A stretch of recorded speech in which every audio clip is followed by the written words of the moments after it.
In Brazil, Rio de Janeiro's first transgender men's football club is using the nation's love for the sport to fight prejudice amid a growing conservative tide. Here's the story. For the 24 players that make up the Big T Boys football squad in Brazil, the training pitch is one of the few places where they feel at ease and can talk about their experiences, good and bad, without fear.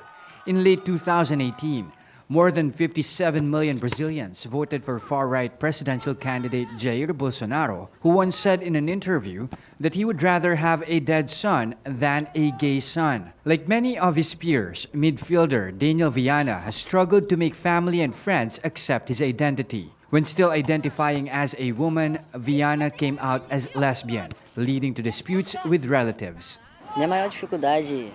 The biggest difficulty for me is when I told my family. It was the most painful stage for me. I told my family I was lesbian. My family did not accept that. It was difficult. My mother beat me a lot and I ran away. I went to the street, I climbed over the wall with 2 bags, my face and my bravery, and one day 5 guys attacked me, raped me.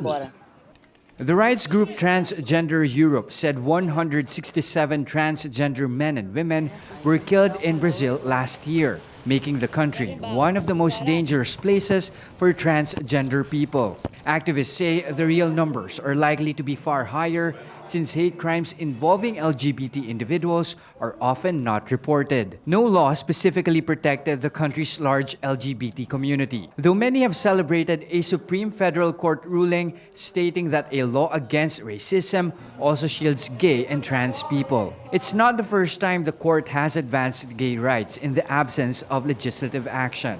It ruled in favor of same-sex unions in 2011, more than 15 years after a bill was first introduced to legalize them. For players of Big T Boys, the Supreme Court ruling may not be a solution by itself, but it's a symbolic win nevertheless. We need a yes, and they need to be recognized because they are normal people like everybody. I don't understand the taboo that society wants to impose on us and impose on everybody. So, it is a victory, a big victory.